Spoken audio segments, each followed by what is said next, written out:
Mesdames et messieurs, bienvenue à votre émission, l'entretien du jour. Nous recevons aujourd'hui Dr Elogne Zoro, diplômé en chimie du solide de l'Université de Paris-Sud 11 du Centre scientifique d'Orsay. Il est titulaire d'un master en gestion des systèmes éducatifs de l'Université Senghor d'Alexandrie en Égypte. Master qu'il a entièrement réalisé en ligne. Cette formation en ligne et son emploi d'enseignant-chercheur à l'École normale supérieure d'Abidjan, ENS, lui ont suscité une envie, une passion pour l'éthique. Il mettra donc en place une plateforme numérique d'apprentissage scolaire et de formation professionnelle eduweb.c.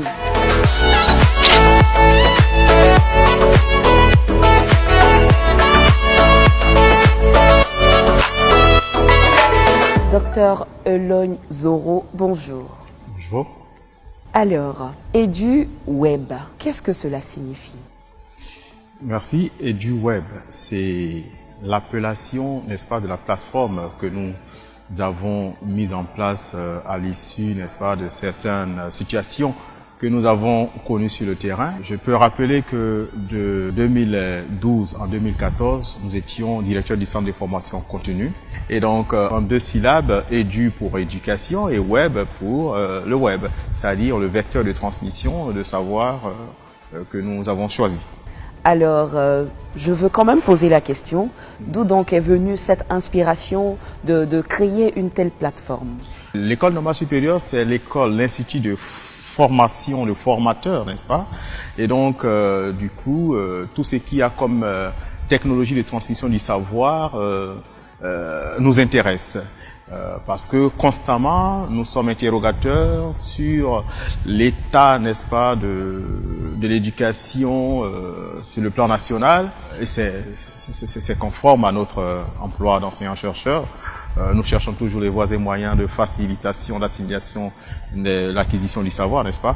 Et donc, c'est à la faveur de tout ça, par rapport aux situations que nous connaissons sur le terrain, et en plus, n'est-ce pas, avec notre fonction de directeur du centre de formation continue que nous avions, puisque nous devions gérer, n'est-ce pas, tous les auditeurs qui étaient aussi des travailleurs, qui étaient à leur poste aux 4 points cardinaux de la Côte d'Ivoire. Il fallait s'absenter des jours, des semaines de leur poste et venir sur Abidjan sur la formation. Bon, j'imagine que l'absence au poste de travail, ça fait quand même des pertes, voilà. Et donc, du coup, il y a aussi les risques d'accident. Hein. Il faut quitter Korogo, faire quai pour venir sur Abidjan juste pour la formation. Les liens familiaux qu'on doit couper pendant 2-3 semaines. Et donc, face à toutes ces situations-là, nous avons réfléchi. On s'est dit, mais pourquoi ce qui se passe ailleurs, on ne le ferait pas ici? Et mettre à disposition, n'est-ce pas, ces formations en ligne, de sorte que le travailleur puisse rester, n'est-ce pas, à son poste de travail et sur sa formation. Descendre sur Abidjan, peut-être ne serait-ce que pour l'évaluation. Et donc, c'est en cela que nous avons commencé à réfléchir, à mettre ça en place. Mais on ne peut pas créer une telle situation de formation, d'apprentissage, sans se mettre dans la peau de l'apprenant. C'est en cela que nous nous sommes inscrits au master de gestion des systèmes éducatifs. Et puisqu'on voulait mettre en place un système de formation à distance, alors ce master, nous avons choisi de l'apprendre à distance aussi.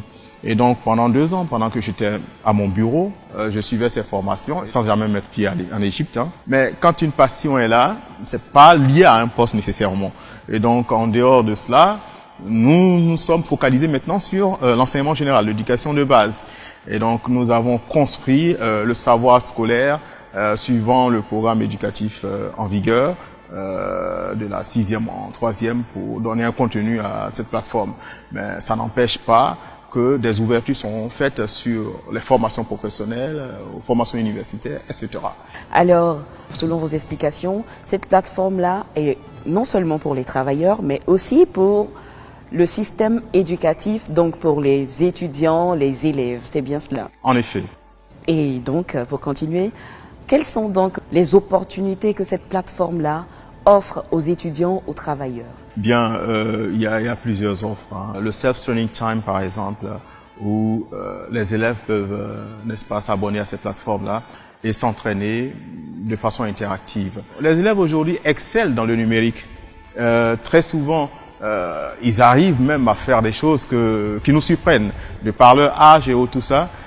Ce sont des génies, on va dire. A contrario, n'est-ce pas, par rapport à leurs acquis scolaires où on les évalue et par rapport auxquels ils doivent passer en année supérieure, ils négligent ces aspects-là. Ils négligent ces aspects-là. Donc c'est comme s'ils avaient déserté l'école pour aller se cacher, n'est-ce pas, pour aller se cacher dans l'éthique. Et donc comme Assalfo dit, là où tu te caches, c'est là-bas je dors. Donc comme ils vont se cacher dans l'éthique, on va faire dormir le savoir là-bas pour qu'ils s'y trouvent. On y a pensé surtout à cause des perturbations scolaires. Vous voyez, si une école adopte cela et que ses élèves sont inscrits sur la plateforme avec leurs enseignants, si par extraordinaire il y a des moments de trouble, ce qu'on ne souhaite pas d'ailleurs, voilà, chacun chez lui peut toujours continuer à travailler. On n'ira pas déloger l'élève chez lui dans sa chambre devant son ordinateur. Même quand il n'y a pas de trouble, il est possible aussi de donner du travail de maison à l'élève, qu'il fasse ça de façon interactive en ligne et tout. Les évaluations. Très souvent, dans plusieurs de nos écoles, les effectifs sont pléthoriques. Un enseignant qui prend 3 ou 4 classes de 90 élèves, je pense que pour évaluer 3 ou 4 fois, ben voilà, avec un nombre aussi important, c'est une torture. Alors qu'avec l'évaluation en ligne, s'il y a une salle multimédia qui remplace aujourd'hui les laboratoires, les élèves peuvent aller composer directement en ligne et les corrections sont très souvent automatiques.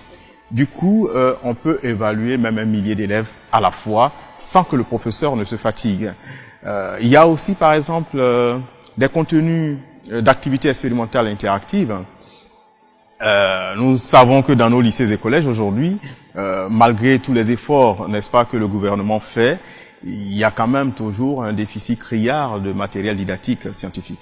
Alors, avec les simulations des activités expérimentales, on a une infinité d'expérimentation qu'on peut faire en ligne et sans jamais perdre un outil, un appareil et tout, parce que c'est virtuel, donc on peut les dupliquer à l'infini. Donc il y a aussi ces avantages-là qu'on propose à travers l'offre e-school. Et il y a aussi e-professional school qui pour les écoles professionnelles. Il y a aussi UTL, l'Université des temps libres, où nous mettons en place des modules de formation, c'est pas diplômant nécessairement, mais pour acquérir des compétences. Je rentre cabine, je suis coiffeur, j'ai besoin d'avoir une notion de base en économie, qui suis-je encore? Bon, j'ai besoin d'apprendre une certaine compétence par rapport à quelque chose que j'exerce tous les jours. Donc là-dessus, sur cette offre, on se focalise pas sur les diplômes. Voilà. Et j'ai ouï dire que la plateforme organise des jeux concours. C'est cela. Est-ce que vous pouvez nous en dire plus? Justement, ça fait partie d'une des offres, les jeux concours scolaires hors numérique. Donc, les jeux concours hors numérique sont des jeux que nous rêvons organiser sur le plan national. L'organisation couvre toute l'année scolaire, c'est-à-dire les inscriptions commencent en octobre, septembre-octobre, la première phase éliminatoire en décembre, ensuite la veille de chaque vacances scolaires, il faut qu'il y ait une épreuve. Et donc, nous avons eu 300 élèves candidats qui ont compéti. La finale a eu lieu le 4 mai dernier. Et donc, ça s'est passé à Saint-Fra parce que c'est une phase pilote. On veut que le jeu soit national.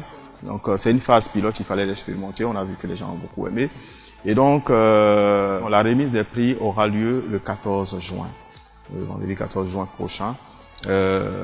Le ministre de l'Enseignement supérieur et de la recherche scientifique, Dr Abdallah Albert Mabry-Toikeuse, a bien voulu nous soutenir en marquant de sa présence effective, n'est-ce pas, à cette cérémonie de distinction. Donc, il en assure le patronage. Le parrain de cette cérémonie, c'est Monsieur Soro, le directeur général de la Société nationale de développement informatique, et donc qui a décidé de parrainer ce jeu concours parce que oui, selon ses propres termes, ça rentre dans la vision de sa structure qui vise à développer, n'est-ce pas, la culture du numérique au niveau du citoyen. J'ai une autre question pour vous.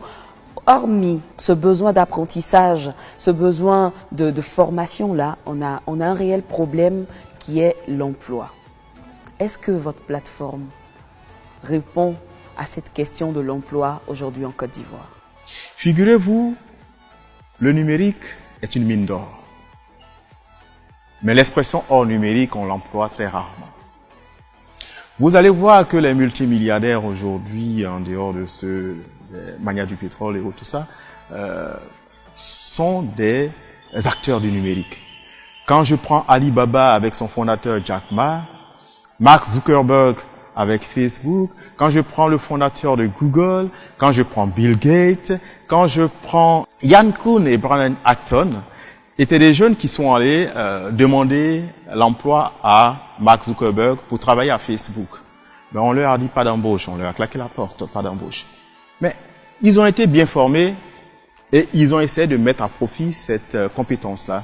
Du coup, ils ont créé une application qu'on appelle WhatsApp.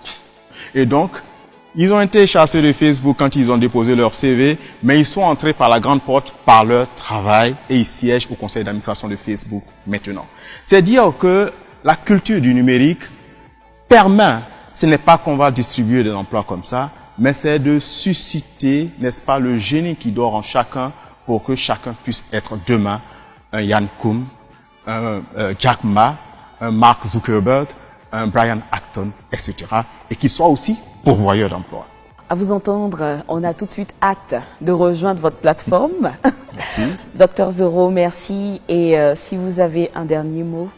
Bien, ce que je puis dire déjà, c'est de lancer un appel à la population de Saint-Franc d'abord pour le 14 juin, à venir massivement, parce que nous sommes honorés par le ministre de l'Enseignement supérieur, qui vient d'abord pour encourager les jeunes à s'intéresser au numérique, surtout que le ministère de l'Enseignement supérieur gère une structure de formation à distance, l'Université virtuelle de Côte d'Ivoire, et donc le vivier de cette université, c'est d'abord l'enseignement général. J'encourage aussi les élèves, les parents d'élèves, les enseignants, n'est-ce pas, à visiter notre plateforme, à nous appeler et découvrir, ne serait-ce que par curiosité, ce que nous savons faire, nos savoir-faire, et voilà.